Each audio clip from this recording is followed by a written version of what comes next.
welcome. My name is Laura Kennedy. I am going to show you how to make a keto jalapeno popper. I like to call them appetizers because it makes me happy. How many times have you gone to a restaurant and just ordered an appetizer? Okay, some of you, yes. If you've ever done that, go ahead and drop me a 1 below. If you are joining me live for this, go ahead and let me know where you're coming in from, maybe even how long you've been doing keto for. All right, first things first, we are going to take care of the filling because once I have these gloves on, they're not coming off, okay? So you are going to need 4 pieces of thick cut bacon. I actually already did them in the microwave. If you don't already have this, guys, run out and get it. I'm not affiliate for them. I don't rep for this, but this plate is a lifesaver. Really super easy to shove that in the microwave with bacon. You'll want that. You want to have 4 ounces of shredded cheddar cheese, already done for you. And I have 4 ounces of plain cream cheese, which is softened. All right, so here's tip number 1 for this. This is still a little firm. I know it's something that you typically don't hear out of a girl's mouth that it's too firm. However, we're gonna go ahead and throw this in the microwave for about 30 seconds just to make it more soft, okay? So that is going to be your first tip for this. So once that's all ready to go, you're going to take a hand blender and you're going to mix that up. That is what makes these jalapeno poppers so different than anything else out there that you've seen on Pinterest or out on these other boards. I don't wrap bacon around the jalapenos, okay? For me, that's extra work and I don't have time for that, okay? So if you are joining me live, go ahead and let me know where you're coming in from. How long have you guys been keto? And do you like spicy food? Because that's what we're making. We're making a spicy appetizer. All right, so this is absolutely perfect. That is what you want, okay?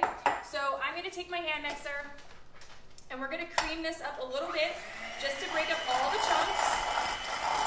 That is tip number 2. So once you do that, you're gonna start adding in all of the filling, which is going to be your 4 ounces of shredded cheese. If I could talk, that would be amazing. So we're going to dump that in there. And then what you're going to do, you're going to do this again, because I want everything really incorporated where nothing is left out.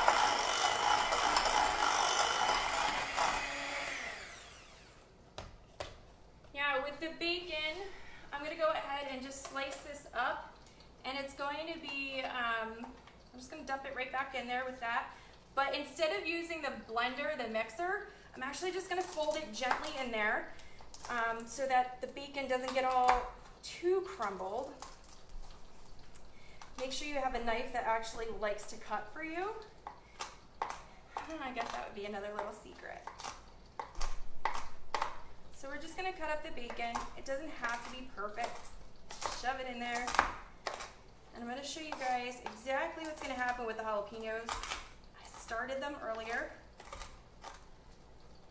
so that you guys can get back to your day. All right, so we're just going to throw all of that in here. And that is your mixture. Okay, I'm going to grab a spoon. We're going to redo that. An extra spoon. All right, and that is your mixture. So there's no more wrapping the bacon around jalapenos, okay? Simple, right? Okay, this is how you guys are gonna do your jalapenos. If you haven't already, you're gonna need to turn on the oven to 350 degrees, put a piece of parchment paper on your pan. Do not use wax paper. I found that out the hard way, so you don't want to do that. Now, before you start doing anything with jalapenos, guys, please, please, please make sure, if you learn nothing else here from me tonight, you grab yourself some gloves. I am typically a contact wearer. If you guys wear contacts, go ahead and drop me some eyeballs below. I cannot wear contacts and or expect to take them out after making this, so we have the glasses, okay?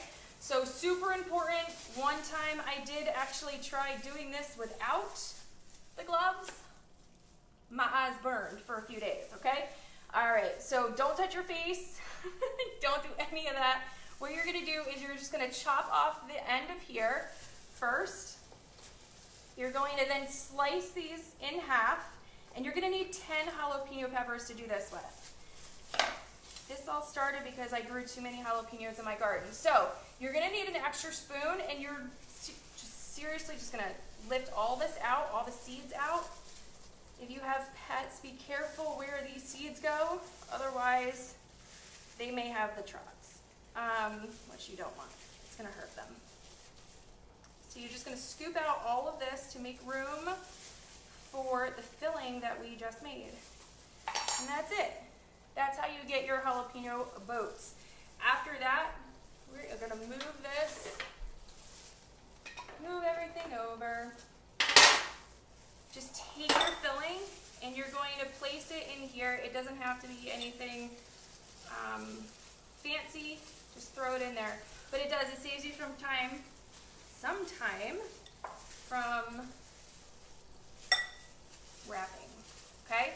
So it's just gonna look like that. Once you have all of them done, you're gonna throw this in the oven for 10 minutes, 350 degrees. You can put it up on the broiler for a little bit if you wanted a little extra.